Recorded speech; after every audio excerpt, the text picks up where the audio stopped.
एक शांत सा दोपहर था जब 12 साल का आदित्य स्कूल से घर लौट रहा था। रास्ते में बारिश की हल्की बूंदें गिरने लगीं और उसे एक पुरानी संकरी गली में छिपने के लिए मोड़ लेना पड़ा। उसी गली के आखिरी छोर पर एक छोटी सी दुकान दिखी। पुरानी घड़ियां और रहस्य, लकड़ी का टूटा फूटा बोर्ड और कांच के पीछे धूल भरी घड़ियां। आदित्य का मन थोड़ा डरा, लेकिन उसकी जिज्ञासा उससे ज्यादा बड़ी थी। उसने हिम्मत जुटाई और धीरे धीरे दुकान का दरवाजा खोला।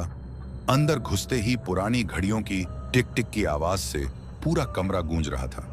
हल्की पीली रोशनी, दीवारों पर लटकती घड़ियां और एक पुराना रहस्यमयी बूढ़ा दुकानदार चश्मा लगाए ध्यान से किसी किताब में कुछ पढ़ रहा था। आदित्य ने धीमी आवाज में पूछा, क्या मैं यहां थोड़ी देर बैठ सकता हूं? बूढ़े ने मुस्कुराकर सिर हिलाया और कहा, जरूर, लेकिन जो देखो सोच समझ कर देखना।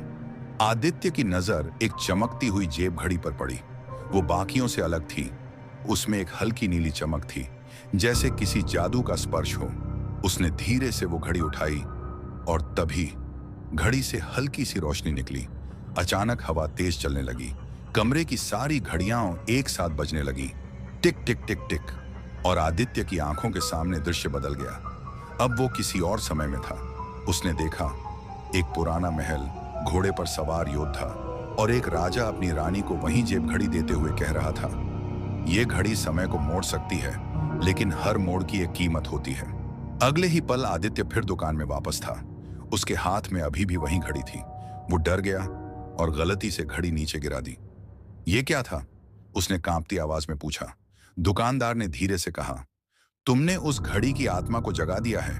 ये घड़ी तुम्हें समय में ले जा सकती है, लेकिन अगर तुम सच्चाई को समझो बिना उसे चलाओगे तो खुद खो जाओगे। आदित्य की आंखों में डर था, लेकिन अब उसके मन में समझ भी थी। तो इसका क्या करना होगा? उसने पूछा। दुकानदार ने घड़ी वापस लेते हुए कहा, तुम समय को बदल नहीं सकते, लेकिन उससे सीख सकते हो। तुम्हारी सोच ही तुम्हारा भविष्य बनाती है। आदित्य ने धीरे से मुस्कुराते हुए सिर हिलाया। वो घड़ी अब दुकानदार के पास थी, लेकिन उसका असर आदित्य के दिल में रह गया था।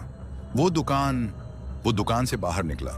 बाहर अब बारिश रुक चुकी थी और सूरज की हल्की किरणें उसके चेहरे को छू रही थीं। वो अपने बैग को पीठ पर टांग कर आगे बढ़ गया, मुस्कुराता हुआ, शांत, जैसे उसने कुछ अनमोल पा लिया हो। और इस तरह एक छोटी सी रहस्यमयी घड़ी ने एक छोटे से लड़के को समय, जिम्मेदारी और समझदारी का मतलब सिखा दिया।